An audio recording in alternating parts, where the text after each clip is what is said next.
नमस्कार, आप देख रहे हैं न्यूज और आज हम बात करेंगे उत्तराखंड पेपर लीक के बारे में। उत्तराखंड अधीनस्थ सेवा चयन आयोग हालिया पेपर लीक कांड के बाद लाखों युवा उत्तराखंड में सड़क पर उतर गए हैं। जगह जगह प्रदर्शन हो रहे हैं, छात्र आक्रोशित हैं और प्रदर्शन कर रहे हैं। प्रदर्शन में पेपर चोर गद्दी छोड़ के नारे भी लग रहे हैं। छात्र पुष्कर सिंह धामी की इस्तीफा की मांग कर रहे हैं। हालांकि जो आरोपी है खालिद, उसके घर पर सरकार द्वारा बुलडोजर चला दिया गया है। खालिद पे आरोप है कि वो इस पेपर लीक कांड में शामिल था। इस पेपर लीक में और भी कई युवक शामिल हैं। हकाम सिंह नामक युवक भी शामिल है, पर उसके घर पर धामी सरकार का बुलडोजर नहीं चलता है। इस पेपर लीक कांड में कई तरह के सवाल अभी तक अनसुलझे हैं, जिसका जवाब सरकार के पास नहीं है। इनमें सबसे बड़ा सवाल यह है कि मोबाइल एग्जाम सेंटर के भीतर कैसे पहुंचा। आयोग का दावा था कि परीक्षा केंद्रों पर अभ्यर्थियों की कड़ी तलाशी की जा रही थी। नियम स्पष्ट थे, एडमिट कार्ड, पैन कार्ड और गाड़ी की चाबी के अलावा कुछ भी अंदर नहीं ले जाने की अनुमति थी। अंगूठी और चेन तक बाहर रखवाई जा रही थी। फिर भी हरिद्वार के बहादुरपुर जटगांव के स्थित आदर्श बाल सदन इंटर कॉलेज से पेपर मोबाइल के जरिए बाहर भेजा गया। सबसे बड़ा सवाल यही है, जब इतनी सख्ती थी तो मोबाइल सेंटर के भीतर कैसे पहुंच गया। इसको लेकर राहुल गांधी ने भी राज्य की धामी सरकार को निशाना बनाया है। उन्होंने सोशल मीडिया पे लिखा, आज बीजेपी का दूसरा नाम है पेपर चोर। देश भर में बार बार होने वाले पेपर लीक ने करोड़ों मेहनती युवाओं की जिंदगी और सपनों को तबाह कर दिया है। उत्तराखंड का यूकेएसएससी पेपर लीक इसका ताजा उदाहरण है। आयोग का कहना है कि परीक्षा केंद्र में जैमर लगे थे, लेकिन पेपर मोबाइल से फोटो खींचकर बाहर भेजा गया। यानी या तो जैमर चालू ही नहीं थे या फिर जानबूझकर उन्हें कमजोर कर दिया गया। क्या केवल आरोपी खालिद के पास ही मोबाइल था या और भी लोग सेंटर के अंदर फोन लेकर आए थे? इन सवालों का जवाब अब तक सरकार नहीं दे पाई है।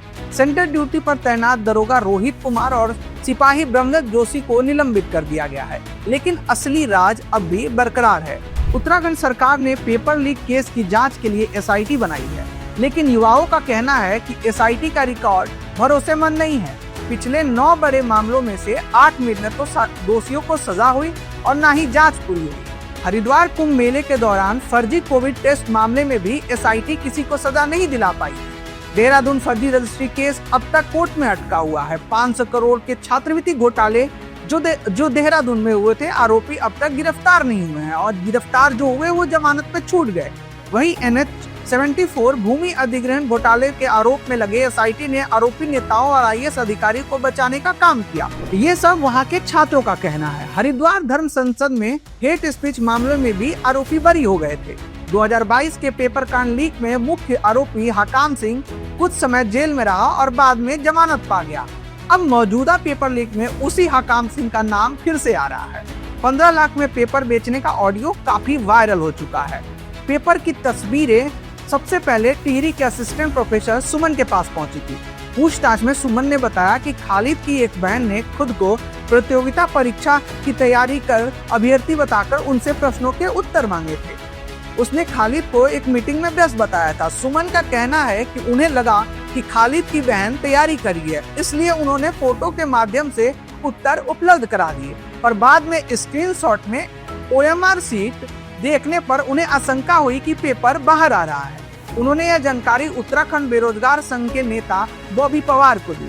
अब सवाल ये है कि सरकार के नाक के नीचे उत्तराखंड में पेपर कांड होता रहा और सरकार को कुछ नहीं पता, और ये बहुत बचकानी हरकतें रही है। छात्र वहाँ गुस्से में हैं और सीधा बीजेपी के मुख्यमंत्री की इस्तीफा की मांग कर रहे हैं। सरकार को ये बिल्कुल पता नहीं था ये प्रोटेस्ट इतना बड़ा हो जाएगा कि धामी सरकार के इस्तीफे की बात होगी। जगह जगह इस प्रोटेस्ट की बात चल रही है। पूरे उत्तराखंड के अलग अलग जिलों में इसका प्रोटेस्ट काफी तेज हो रहा है।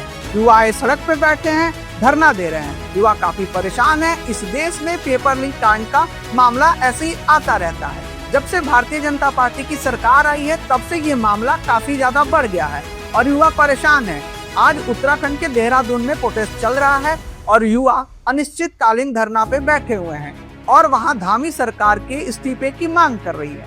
अब देखना होगा कि खालिद के घर पे बुलडोजर चला देने के बाद क्या सरकार इस कार्रवाई से अपनी नाकामी छिपा सकती है या फिर इस बार कुछ कड़े कदम उठाए जा सकते हैं। रही बात छात्रों की, छात्र कब अनशन से उठेंगे और सरकार से किस तरह बात करेंगे ये अभी देखना होगा।